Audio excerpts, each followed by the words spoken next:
at 6 o'clock, I'm going to go ahead and call the county board meeting to order. John, if you could call the roll, please. Atkins, Crawford, Deppert, Here. Mark Goddard, Here. Sam Goddard, Here. Graff, Here. Hall, Harris, Here. Hopkins, Josting, Here. Crable, Longfellow, Here. Mennel, Mingus, Nelms, Paget, Here. Frail, Here. Rich Stimson, Here. Schneider, Here. Sen, Here. Smith, Chairman Zimmerman. Here. You have a quorum. We have a quorum, we'll do business. If we could rise for the invocation and pledge. For you Illinois grads, is it inappropriate to pray for a victory tomorrow night? Very appropriate. All right, let's come before the Lord. Heavenly Father, thank you for the privilege of living in this free country where we can practice our politics, where we can practice our religion freely. We come together tonight as an elected body. I pray that we can honor you with the decisions we make. I pray that our conversation will be civil, even in areas where we disagree. I thank you for this Easter season, Father, where you pay the ultimate price for the price that we should have paid. And we thank you that you died on the cross for us. Thank you for our employees and just the wonderful job they do for us.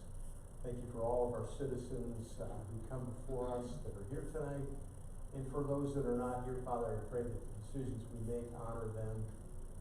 We just know that you're a good God and a sovereign God, even when the world looks crazy. And we love you, Father, and we pray all these things in your name. Amen.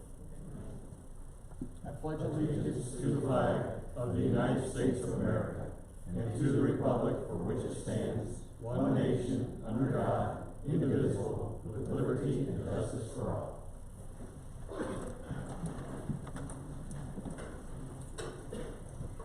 All right, we had 3 people turn in comment cards tonight for our communications from public and county employees. The first is El Roki.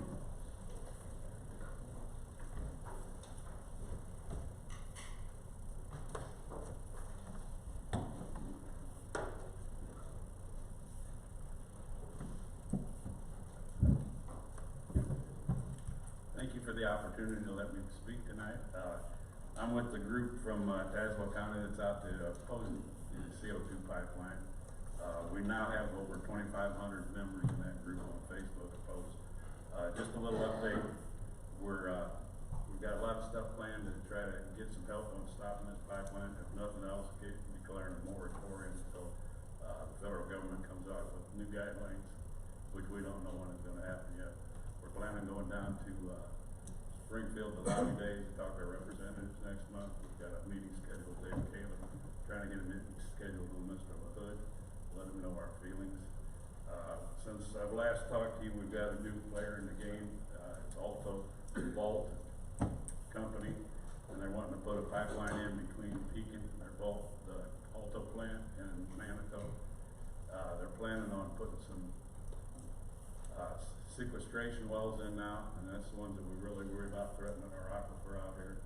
So we're really trying to stop this.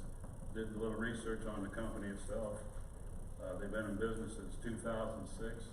In 2006, their stock was on the market for $1,615. As of closing its business yesterday, their stock was selling for $1.91. So looks like they're on life support. They're looking for this pipeline to bail themselves out. And we want to stop it. We don't think it's safe for a number of reasons. If they can't run a simple scrubber. I ran a scrubbing system for a corporation I worked for that supplied the heating and hot water, steam heat for the company, and that was our 2 priorities, was watch that CO2 gauge and watch the pressure gauge. And like I said, if they can't run a simple system like that, because in November, Alto actually paid $500,000 in fines to EPA for being out of compliance at their plant out here on their CO2 releases. So once again, if they can't run something that simple, what are they gonna do with something that's complicated, the CO2, capture, carbon pipeline, sequestration? That's all I got. The other thing is, I understand we have nothing on the books regulating any of this right now, and I would love to work with the land use or zoning departments. We can model some of the stuff that we put in other counties to help defeat this, and we'd be more than happy to step up and help draft some legislation or some restrictions for the county. Anything you guys want out of us, we're here to help you. Appreciate the opportunity to talk. Thank you. Thanks, Alden. Hiram Brownell? Okay, thank you. And for your organization, you say just a citizen. That's not just a citizen. Thank you for coming.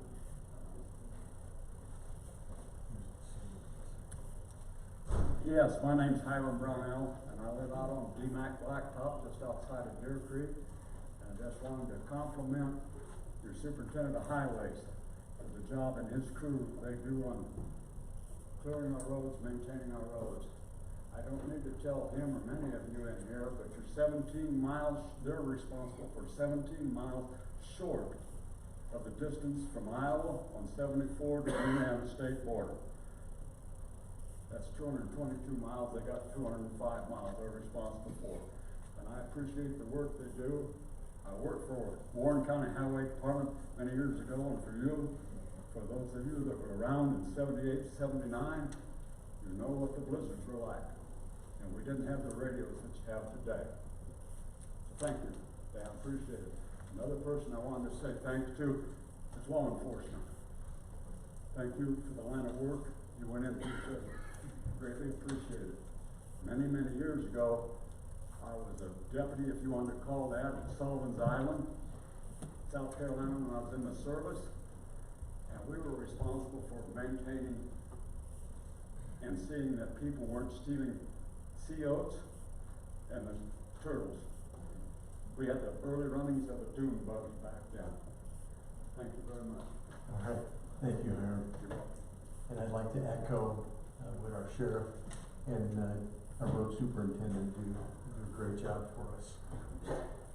All right, we have one other member of the public that wants to speak, but this is going to be in combination with a resolution that comes out of executive, so we'll do that now. So Emily Rozier, Michael Deffert, and John Ackerman, if you want to come up. Michael, you have to come up here, you don't have a choice. He probably does it now. That's right. There's a are you going to talk about the resolution that's in our packet? No, we're just going to kind of give an intro, explain a little bit about the Farm Bureau, and then John's got a little bit of tidbit, and then I think Mike was going to maybe speak on. Okay, great. Well, go. Okay, great. So hello everyone, good evening. For those who I've not had the opportunity to meet, my name is Emily Rozier. I am the Tazewell County Farm Bureau Manager. I'm here with my Vice President, John Ackerman. You all know Michael Deffert, who's our current Farm Bureau President.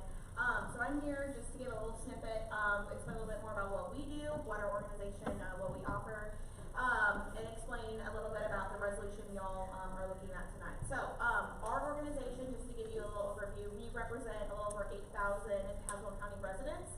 1,200 of those are roughly what we call our farmer members. So that's anyone, whether they're a local producer at a farmer's market or generational family farms.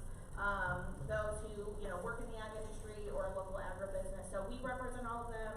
That's kind of my role, is to be their advocate, represent our membership, whether that's, we do a lot of work in Springfield, DC.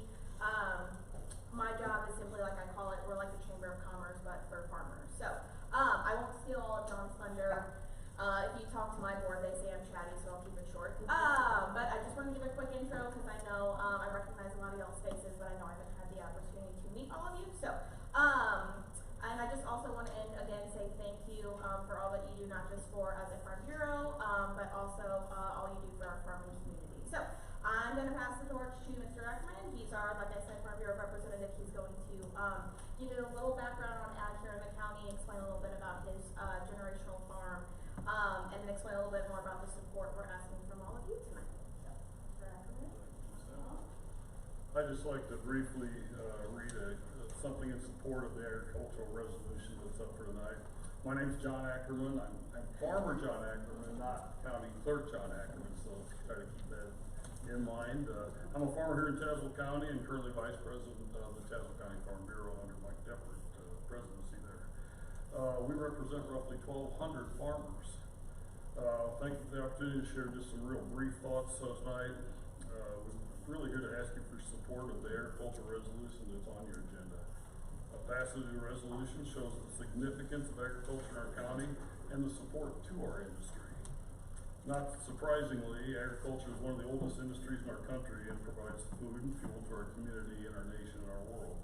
In total, there are more than 71,000 farms in Illinois, and 857 of those farms are right here in Tazewell County. There are multi-generational farms that take care of the land within this county. I'm a fourth-generation farmer.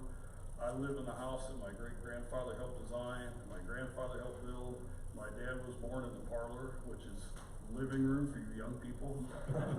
My wife and I raised our 4 kids there, and many other farmers in this county share similar stories.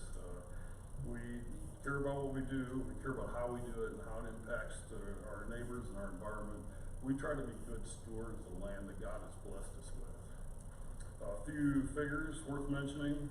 There are almost 3,900 jobs that support agriculture here in Tazewell County. That's an estimate of roughly 6% of jobs, and I believe that represents production agriculture, not the entirety of the food industry, but production agriculture. Agriculture and related industries generate total sales output of over $1.2 billion. And our farm property provides a large percentage of taxable value to the county. The revenue provides service to all residents of the county, including to a large extent our school system. In closing, I believe the resolution signifies the county board's support of Tazewell County agriculture and farmers. It recognizes the contribution agriculture provides to our county. It further signifies the county is open to and welcoming of agriculture in our county. Thank you for your support. All right, thank you, John. Any questions while they're here? All right, thank you so much. All right, any communications from elected or appointed county officials? Okay. I put before you, I mentioned it last month, we now have set the date and time for the World War II Veterans presentation at Warren High School. So there are 15 World War II veterans left in Tazewell County. When we started this project late last year, there were 20. So we're down to 15. I personally met this past month with all of them. Right now we have 12 that will be there, that have committed to being there. 1 that is unable to because of health, and 2 I have not been able to contact yet because they are snowbirds that are still down south. So as soon as they get back here, we'll get a hold of those 2. But that is an amazing group. The ages are between 95 and 106. The format will be, they will be on stage and they will share their stories with the community. The students of Warren High School will record the session, so it's available for all citizens to watch. It'll be a free public event. And this is our opportunity as a community, before their voices go silent, to acknowledge and recognize them for being members of the greatest generation. So board members, you have it in front of you. I hope many of you will be able to attend. If you have any ideas or recommendations to enhance this event, please let me know. We would be happy to add them to the list and make this a really great event for our area of World War II veterans. Thank you. All right, any other comments? All right, moving on. Can I get a motion to approve the minutes from the February 28th meeting? Motion by Joesting, second by Harris. Any comments, questions, deletions, corrections? All those in favor signify by aye. Aye. Those opposed? Minutes pass. We do have a closeout public hearing, so I'm going to go ahead and call this hearing to order. We'll just have the attendance from the register and the board members that are here, Jim. And most of you know Jim Cummings. Jim, I'm going to turn it over to you. The attendance register has been circulated, I hope, on a clipboard. And please, everyone here, not just board members, anyone, member of the public, going to sign it, just don't use an alias or a phone address. Okay? I don't want that. And so, please, everybody here, please do that. The hearing's purposes are spelled out on the agenda, and it refers to the CFR, which is Code of Federal Regulations for the HUD program. Provide you, its purposes, description of activities on taking funds expended, obtain citizens' views regarding activities and expenses, view program performance, results achieved, and obtain citizens' views regarding performance under the subject grant. When I chase these grants, we're doing grants. The county got agreed 2 grants for basically the same type of activity, but in 2 different kinds of projects. And so they're actually ending at the same time. And so to have one hearing for the closeout of both of them. I'll provide the information for both these grants under Roman numeral 5, program overview. And that is project description of architectural barrier removal, which applies to both of these projects. The first one is the grant number excuse me, 18-24-8591, public buildings locations, and our description of funds and funds expended. I refer you to the first page behind the agenda, which is the spreadsheet for status fund report, a final one for the first project. You see, we started out with more money than we had now. We'll end up transferring fund back and forth, but the final budget was $263,050.80, and all those funds that in total is rounded, and so that's what all those funds were spent for that purpose. For the purposes listed, you want to look at the notes, numbers 1 and 2. Essentially, they were wrote. What have we done? There were restroom modifications, including entrances, courthouse, at the courthouse, health department, TCRC, Kennedy Building, Economic Community Center, and Marquette City Hall, and Hillville Township. And so, I think I missed, see, one thing I think is on there is Arlington, no, you didn't, City Hall, sorry. That is correct. Then there's, also, we did another road modification, including power systems. To the Arlington Village Hall, including ramp. That's not a power system, it's just a ramp on inside the building. Peaceful Village Hall, Delaware City Hall, McKenzie Building, Lanier Village Hall, and Mackinac Township. And that's for the grant number 1. And where they are, for you familiar with Rowan County, the locations are on the back, attached in the back. So for that project, we expended $339,550.80. Was $305,360 was for actual construction, and it's architectural. It's underlined by the engineering, it's what they use, the debt retirement fund, architectural services at $34,159.20, and active delivery, otherwise known as administration, at $24,100. And that's totally come out, and I can see there was no balances. And there was no other participation cost by any other entity. The county participated, and no, or other municipalities or township participated financially in this project. It was all from the grant. Then the second sheet, item number 1A1, grant number 18-24-8592, public infrastructure. And I'll tell you the location, description, and set like this, and the funds expended. I think it's the first grant, and that's in the second spreadsheet. You see that there was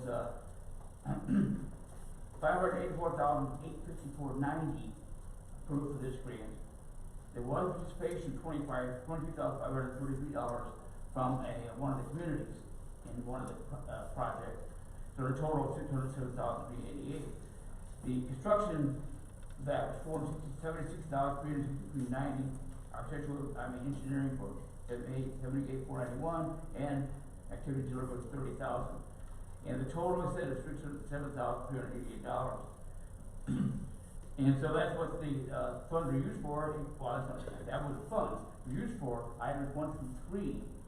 I split them in 3 categories here for this grant. Sidewalks, tell where they did it. Arlington, Delaware, Freeport, Lanier, and South Pekin, and programs Arlington, Freeport, Delaware, East Peoria, Mackinac Township, Lanier, and South Pekin.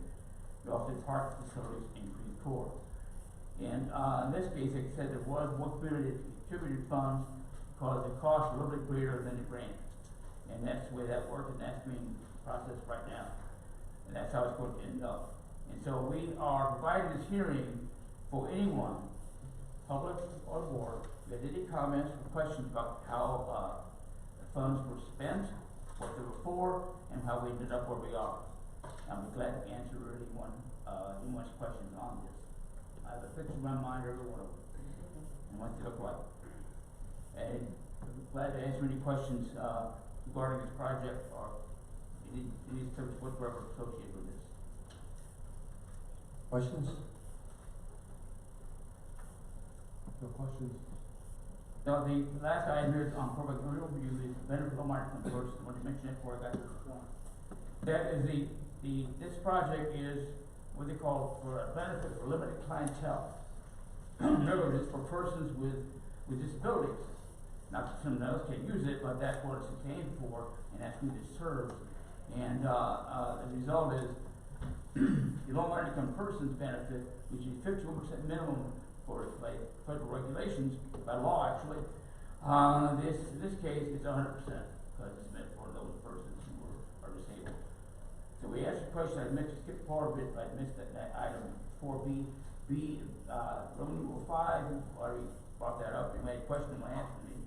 And anything else you want to bring up, anyone on the board, or the public? If not, it's up to you, Chairman. Hey, any comments or questions? It's been a lot of work. Jim's done a great job. I have about 5,000 emails in my email box from Jim, so go ahead. You okay? Just reiterate the same sentiment. This started a couple of years ago, and as you know, state grants require a lot of paperwork and to stay on top of it, and so Jim has put a lot of work into it, and the sooner we get this project done, my understanding is the sooner he can get on with retirement, so appreciate Jim. Yes. Right. No other comments or questions? This hearing is closed. Thank you so much, Jim. Now, where's that sheet? Nobody in the room with that before. There we go. All right, we do have two in-place meetings. The first one is in-place property. Chairman Longfellow. Thank you, Mr. Chairman. Sandy, can you call roll for this in-place property, please? Chairman Longfellow, Here. Vice Chair Lucas, Atkins, Goddard, Here. Graff, Here. Josting, Here. Simpson, Schneider, Here. Hopkins, Thank you. This is P 24-06. This is the 5 dental rooms that we're building and making for the Broadway building. This is a budget quote from Patterson Dental, which is proprietary for the dental chairs we're trying to reuse from the old dental labs to this new building. So this is a step moving forward that I want to try to get approved tonight. So when Patterson approves the existing chairs that we have that we're trying to reuse, we can go ahead and order this equipment. It's basically storage, shelving, sinks, and all the stuff that would go into the dental rooms, along with some mechanical equipment that go along with the chairs that we're trying to repurpose into the new rooms. So it's $170,000, and we don't know for sure we're going to do this, but we have this budget vote that we just want to get approved so we can move fast next month to start putting stuff in place in those rooms. Any questions? I make a motion to approve. I need a motion. Second. Thank you. Any questions? Yeah, Nick? Have we researched, or is there any need to research? I'm assuming spending $170,000 is a whole lot less expensive than buying new. Yes, that's what we're trying to do. It's we just need Patterson to approve the chairs that have been in storage. We're trying to save that money. Yes, it'd be a lot of savings, and it'd also make the rooms, up to date too. So it is a lot of money, but we're trying to save money while doing this. Any other questions? All those in favor of this? Aye. Aye. Any opposed? Seeing none, that passes. Thank you. We're in recess. Thank you, Greg. In-place executive, Sandy, if you could call the roll, please. Chairman Zimmerman, Here. Vice Chair Harris, Atkins, Graff, Here. Hall, Josting,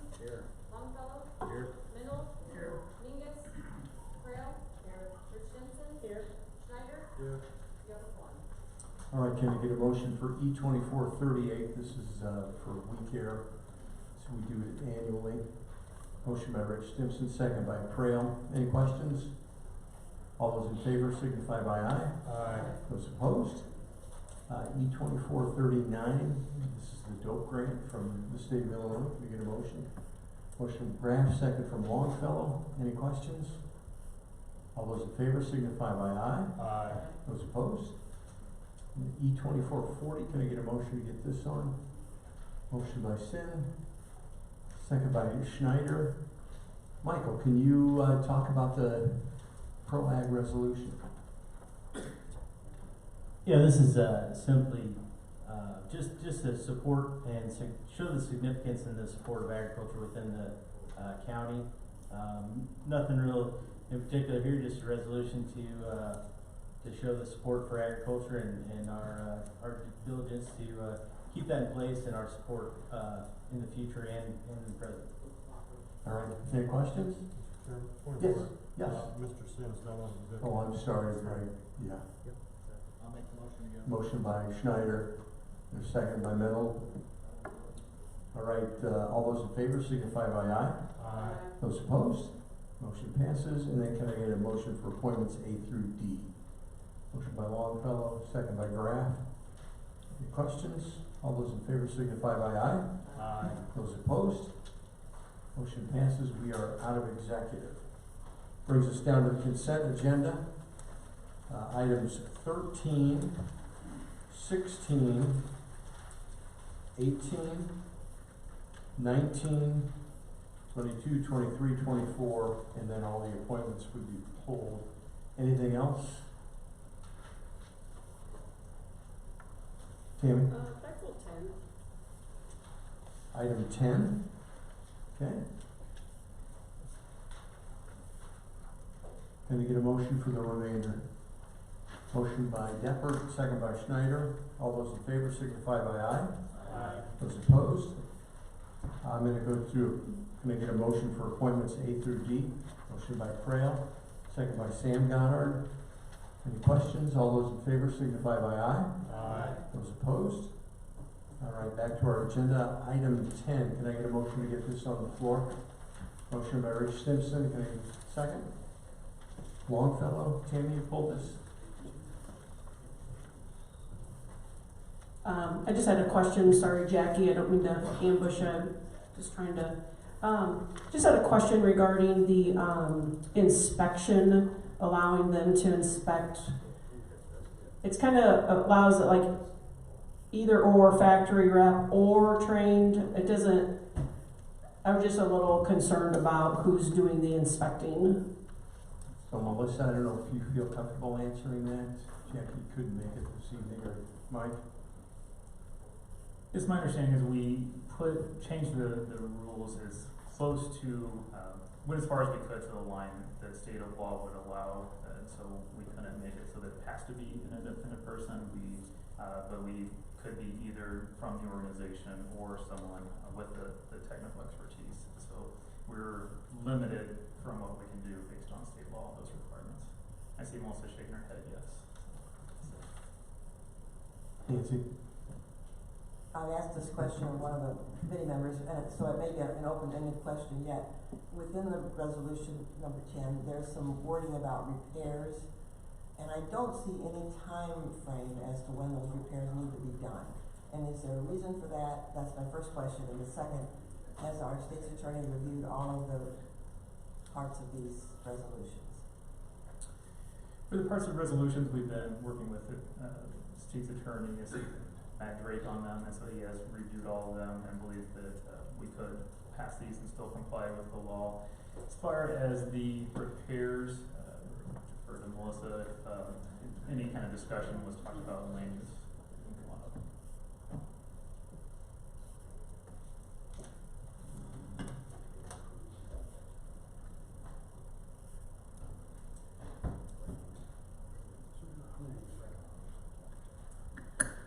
So there's not actually a time frame for the repairs to be made because it's all on a case-by-case basis. It would depend on, the severity of the problem. It does state in the code that if a turbine should become damaged or ineffective or what have you, it does have to be taken offline immediately, and then the repairs would be assessed, you know, what needs to be done, and then they could put the turbine back online then to ensure that it's back in proper working order. If not, it has to be taken offline again until additional repairs are needed. So my question is, a company could decide they just don't want to fix it. There's no limit then as to how long they can leave it offline. Is that correct? I mean, if it's, you know, one wing hanging, it's not a wing, but Right, right. fin, whatever they're called. I would have to, I'm sorry. Blade, yeah.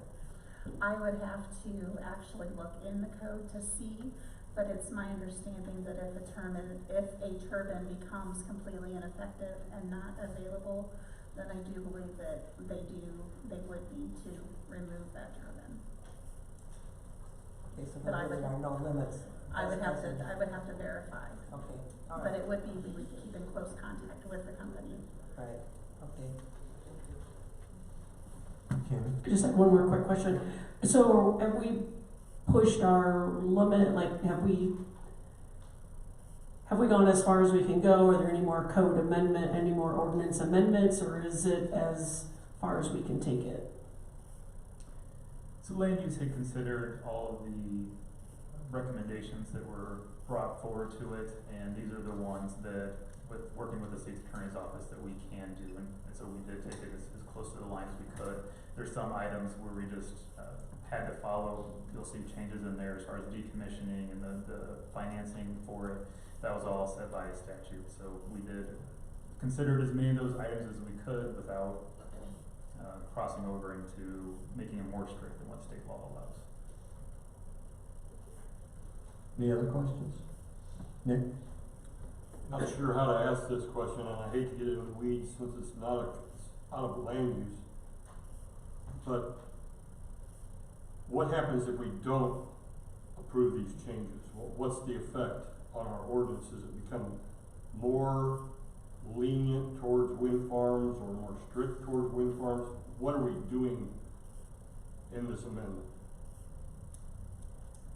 My understanding is many of these are suggestions that have been brought forward when you look at, for the lights on top of them when it's close to the airport. There's rules in here where they would need to work with the FFA to be able to have the technology where the lights can shut off and they can detect an airplane, for instance, as it comes close. And so this adds some additional requirements in that effect. There's also some of the decommissioning language that we had in ours where when state law passed, we weren't able to make it as strict. So it's then complying with state law in other circumstances.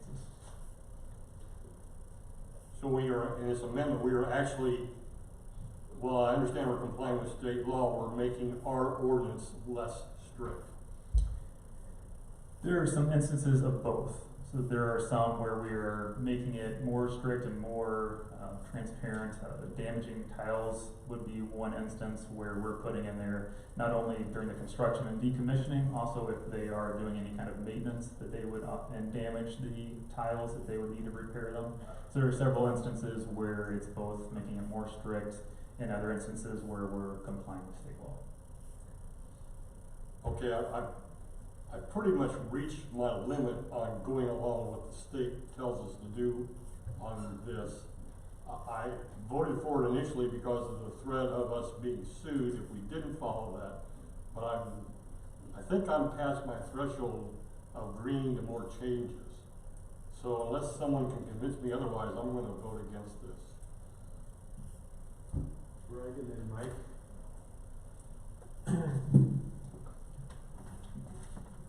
There's a whole lot of things that we discussed practically everything and stuff.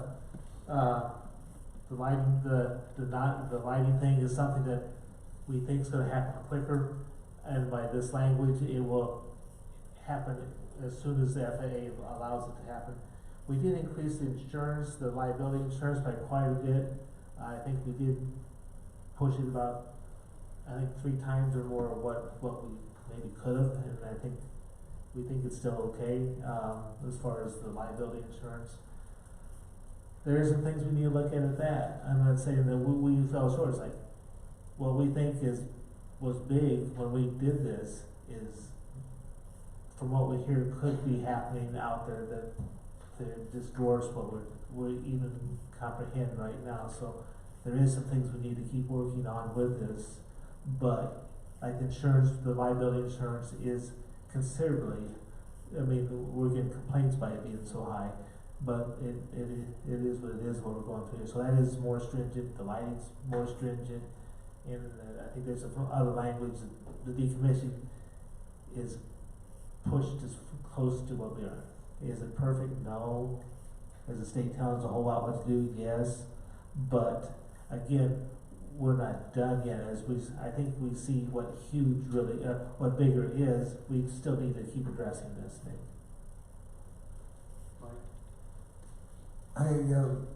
The state law is ruling what's going on. What circumstances will our changes or our rules come into effect with the state law or beyond the state law? Are we just coming up to what they say and they rule, so what we're doing means nothing, or where do we differ?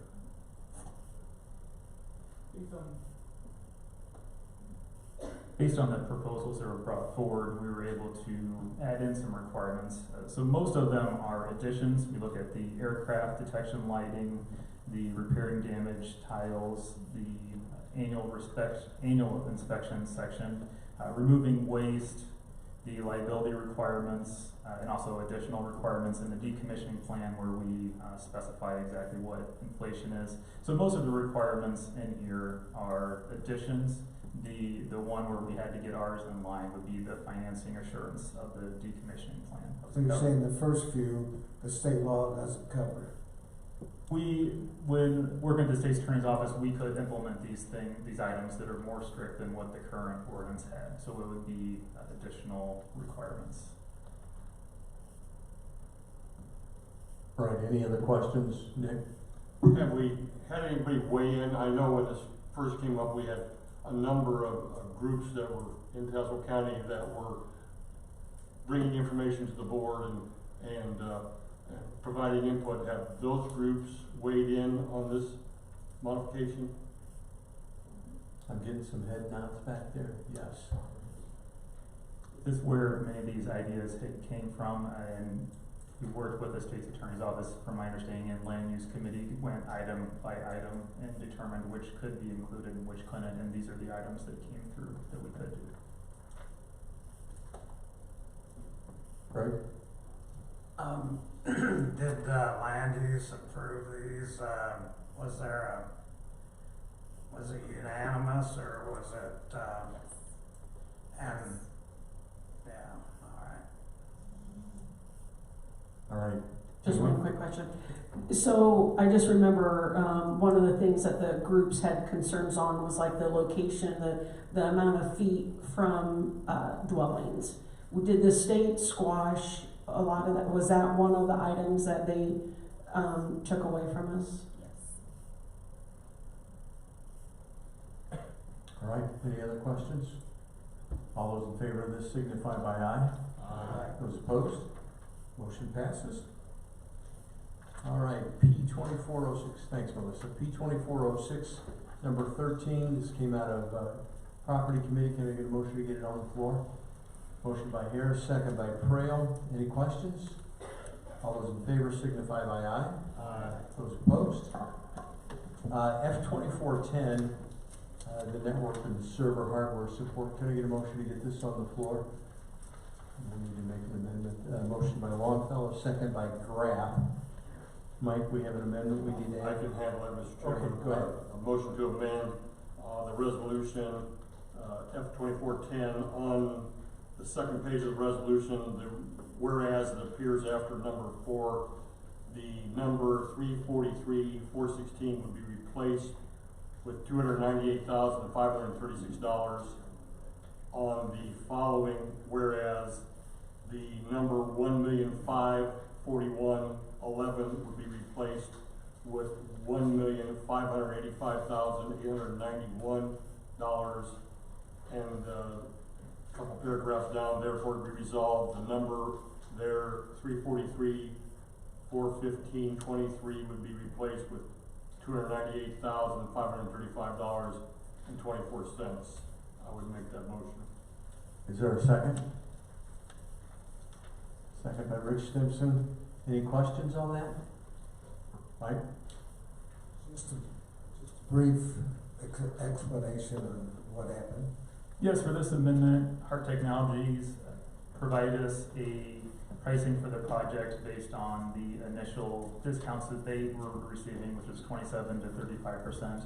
They continue to try to get additional discounts since the committee meeting, escalating that request. And since then, they were able to get an additional almost $45,000 in savings. So this would reduce the cost of the purchase by almost $45,000. All right. Any questions on the amendment? All those in favor of the amendment signify by aye. Aye. Those opposed? Motion for the amendment passes. Back to the original motion as amended. Any questions? All those in favor signify by aye. Aye. Those opposed? Motion passes. F-2412 approved budget transfer for the county clerk. Can we get a motion? Motion by Schneider, second by Deppert. Mr. Chairman, I would make a motion to amend this resolution F-2412 in the first line where it says transfer $4,000, that should be amended to transfer $6,260. The following paragraph would need to be amended to delete the lines 3,700 plus shipping cost of $300 from that paragraph, and add the sentence, the total cost is $6,260, which includes delivery and setup. Can you get a second? Second by Pringle. Okay, and then a question? I remember hearing an explanation the other night from the committee, from Mr. Ackerman. But John, I was trying to recall, did we have any other companies locally that you contacted regarding this printer? We reached out to all companies that could handle this printer, and we received 2 bids, one from out of Kentucky and the other from out of Peoria. So you're saying there were no other local companies that bid on the project? Not that carry this machine that can do this unique work. Okay, thank you. Mike? Again, refresh my memory on why we go with the higher cost. I understand the original was, we didn't have a firm price, and so that was just an estimate until we got a firm price. And I think time of it is kind of the essence with this printer. It has also come up now that the firm from Kentucky that originally quoted didn't realize it would be shipping it here. They can't do that or have somebody here to do it, so they've dropped out. So the bid that you're approving tonight is now the only bid from Arcade Dixon. Right? All those in favor of the amendment signify by aye. Aye. Those opposed? Amendment passes. Back to the motion as amended. Any questions? All those in favor signify by aye. Aye. Those opposed? Motion passes. Get a motion for HR 2409, the Carl Health Plus amended agreement. The motion by Harris, second by Rich Stimson. I have an amendment. Oh, okay. Go ahead, Tammy.